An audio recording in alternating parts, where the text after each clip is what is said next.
सरदार पटेल के बारे में आजकल जब लोग बोलते हैं तो एक अजीब सा भाव बहुत प्रचलित हो गया है कि जब तक हम महात्मा गांधी और नेहरू जी की चार बुराइयां ना कर दे, लोग वो सोचते हैं कि पटेल की तारीफ हो नहीं पाई ठीक से।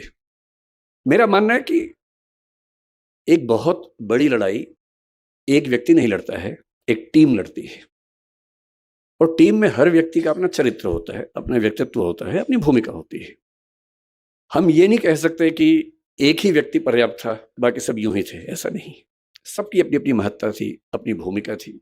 एक बहुत बड़े रंगमंच पे हर व्यक्ति का अपना किरदार होता है और उस किरदार को करीने से निभाना, यही उसकी महानता होती है। मैं ये जरूर मानता हूं कि सरदार वल्लभ भाई पटेल जितने सम्मान के हकदार थे उतना हमारी पीढ़ियों ने उनको दिया नहीं। ये हमारी पीढ़ियों पर लानत की बात है, ये मैं जरूर मानता हूं और ये हमें सुधारना चाहिए। क्यों सुधारना चाहिए? मैं कुछ ऐसी बुनियादी बातें आपसे कहूंगा। मुझसे पूछता है कि सरदार पटेल को लेकर आपके मन में क्या भाव सबसे पहले आता है? मेरे मन में एक ही भाव आता है कि नेतृत्व का जो गुण किसी व्यक्ति में सबसे बेहतर हो सकता है, सबसे बेहतर हो सकता है, उसकी साक्षात मूर्ति देखनी है तो मैं सरदार पटेल को याद करूंगा। अगर मुझे किसी एक व्यक्ति का नाम बोलना हो तो सरदार पटेल का नाम बोलना चाहूंगा। क्यों बोलना चाहूंगा? उसकी वजह अलग हैं, शायद वो वजहें थोड़ी सी इतिहास में आपको अलग लगे, पर मैं आपको 2-3 वजहें बता के बात समाप्त करूंगा। 1940 के बाद कांग्रेस पार्टी में अध्यक्ष का चुनाव नहीं हुआ है, क्योंकि 1942 का भारत छोड़ो आंदोलन हुआ। फिर विश्व युद्ध चल रहा था 1919 से 39 से 45 तक। विश्व युद्ध के दौरान कांग्रेस का इलेक्शन कैसे हो? 1946 का समय आ गया है, अप्रैल का महीना है।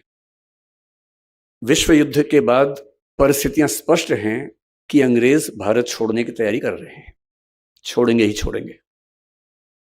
1946 का चुनाव हो चुका है, चुनाव में कांग्रेस भारी बहुमत से जीत चुकी है। सबको पता है कि कांग्रेस का जो अध्यक्ष होगा, प्रधानमंत्री बनने का न्योता उसी को मिलेगा अंतरिम सरकार में। अभी भारत आजाद नहीं हुआ है, आजादी 1947 में मिलनी है। मैं 46 की बात कर रहा हूं, 1 साल पहले की बात कर रहा हूं। सबको पता है कि जो कांग्रेस का अध्यक्ष है उसी को भारत का अंतरिम प्रधानमंत्री नियुक्त किया जाएगा, ये सब जानते हैं। मौलाना अबुल कलाम आजाद 6 साल से कांग्रेस के अध्यक्ष हैं। स्वाभाविक सी बात है, उनके मन में होगा कि इलेक्शन ना ही हो, मैं ही चलता चलूं। उन्होंने ईमानदारी से अपनी आत्मकथा में लिखा भी है। उनकी मृत्यु के बाद 1959 में शायद आत्मकथा छपी उनकी, उसमें उन्होंने लिखा कि हाँ, मेरे मन में ऐसा भाव था। तो इलेक्शन कांग्रेस का होगा, ये घोषणा हो गई। अप्रैल महीने के अंत तक फॉर्म भरने हैं, ये भी स्पष्ट हो गया। फॉर्म भरने का तरीका ये नहीं था कि आप उठे जाके फॉर्म भर दिया कि मैं बनूंगा अध्यक्ष। उस समय का नियम था कि कांग्रेस की 15 जो प्रांत स्तरीय समितियां हैं, जिसको पीसीसी बोलते थे, प्रदेश कांग्रेस समिति, प्रदेश कार्य समिति, कांग्रेस समिति, वो नॉमिनेशन भेजेंगे कि हमारी ओर से इसको अध्यक्ष पद का उम्मीदवार माना जाना चाहिए। ये नियम था। तो चल रहा था। 15 प्रदेश समितियों में से 12 ने सरदार वल्लभ भाई पटेल का नाम भेजा कि इनको अध्यक्ष बनाया जाए। बाकी 3 ने किसी का नाम नहीं भेजा, एब्सटेन किया कि हम किसी का नाम नहीं भेजेंगे। यानी कुल मिला के एक ही नाम आया, कोई दूसरा नाम ही नहीं आया। अब मामला फंस गया। 29 अप्रैल की डेट सामने आ रही थी, दूसरा कोई नाम ही नहीं आ रहा था। फिर कहते हैं कि कुछ लोगों ने कोशिश की कि नेहरू जी का नाम भी उसमें आना चाहिए। कृपलानी जी इसमें मुख्य भूमिका में थे। उन्होंने दिल्ली की जो कांग्रेस कार्य समिति है, कांग्रेस वर्किंग कमेटी है, CWC, उसके कुछ मेंबर्स के माध्यम से उनका नॉमिनेशन करवाया, जो कि जहां तक मेरी जानकारी है, मैं इतिहास का बहुत गंभीर शोधार्थी नहीं हूं, पर जितना मैंने पढ़ा है उस समय के नियमों के तहत शायद वो संभव नहीं था, तो नियम थोड़े लचीले किए गए उसके लिए। उनका नॉमिनेशन हुआ। अब इलेक्शन होने वाला है।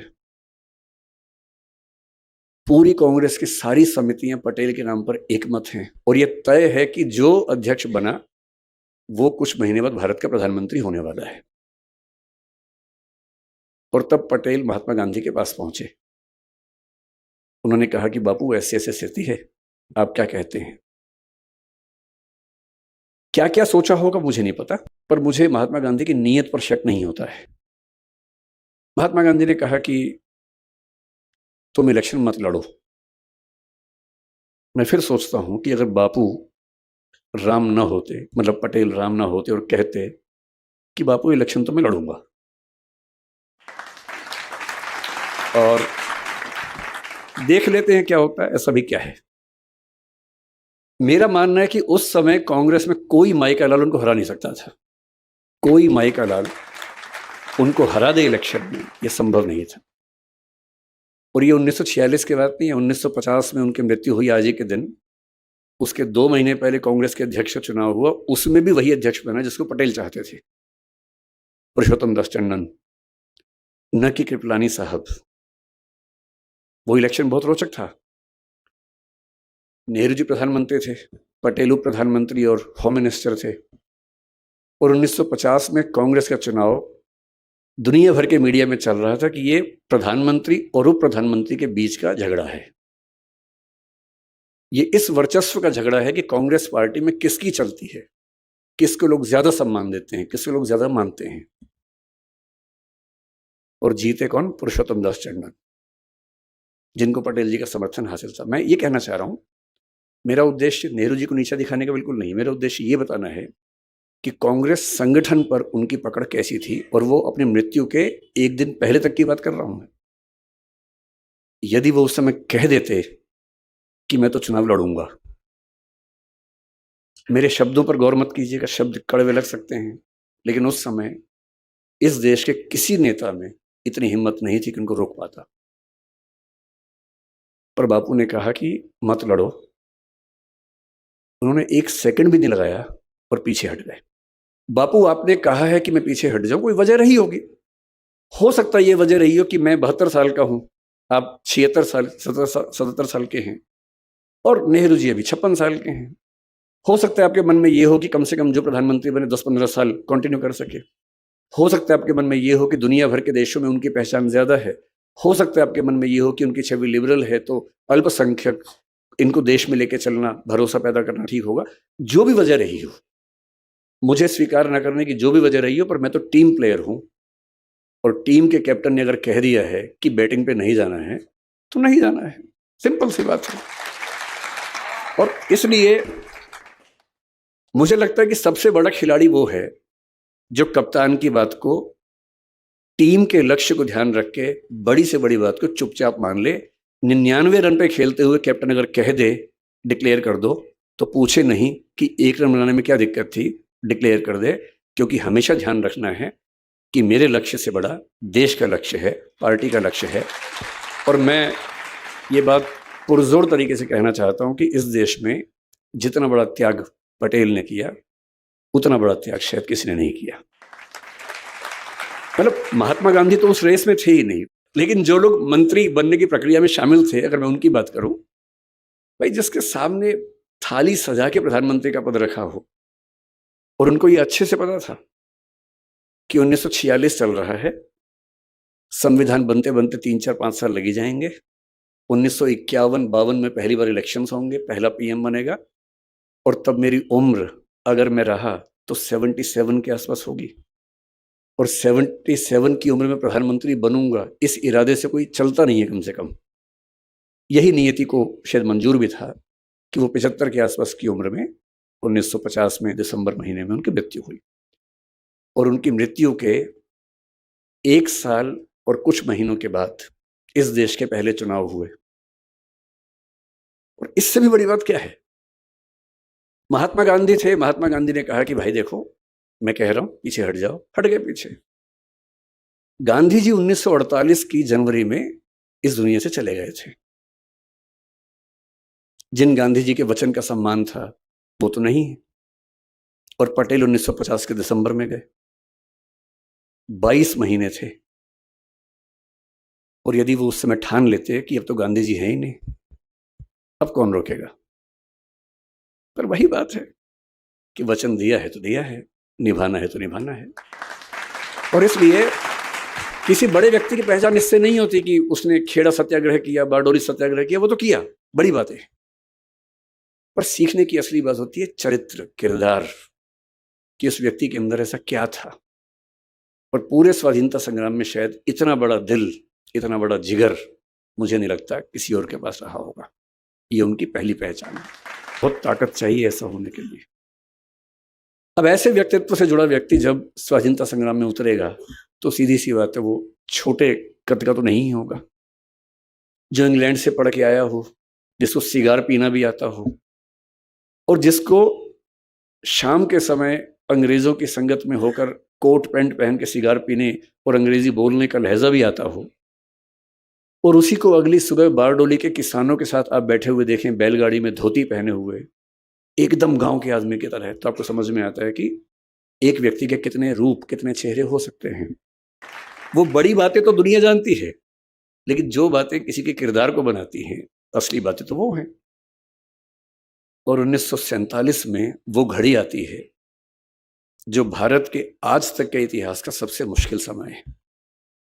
1947 में हम आज़ाद हुए, वो तो ठीक है, आज़ाद हुए, पर आज़ाद होना घटना नहीं है, एक प्रक्रिया है, एक प्रोसेस है, लंबा प्रोसेस है जो कई साल चलता है। और वो कई साल यूं ही नहीं निकलते हैं, उसको निकालने के लिए बहुत बहुत लोगों को बहुत कुर्बानियां देनी पड़ती हैं। अंग्रेज 1942-43 से ही भड़काने में लगे हैं कि रियासतों के राजाओं की मर्जी है कि भारत का हिस्सा बनना चाहें, पाकिस्तान का हिस्सा बनना चाहें या आज़ाद रहना चाहें। और जो भारत आज आप देख रहे हैं वो भारत ऐसा नहीं था। ये सूरत भी आज़ाद ना होता अगर पटेल ना होते तो। ये सूरत, इसी सूरत की बात कर रहा हूं। मुझे नहीं पता कि ये जगह सूरत जिले में आती है नहीं, पर मैं सूरत की बात कर रहा हूं। उस समय के भारत में अंग्रेजों का भारत तो एक हिस्सा था, 50 से 60% समझ लीजिए, जिसको आज हम भारत कहते हैं। उसका मुश्किल से 55 से 60% हिस्सा अंग्रेजों के हाथ में था। 40% हिस्सा ऐसा था जो रियासतों के पास था, राजाओं के पास था। उन राजाओं को अंग्रेजों ने गारंटी दी हुई थी कि अगर तुम पर किसी ने हमला किया या अंदर से विद्रोह हुआ तो हम बचाएंगे तुम्हें।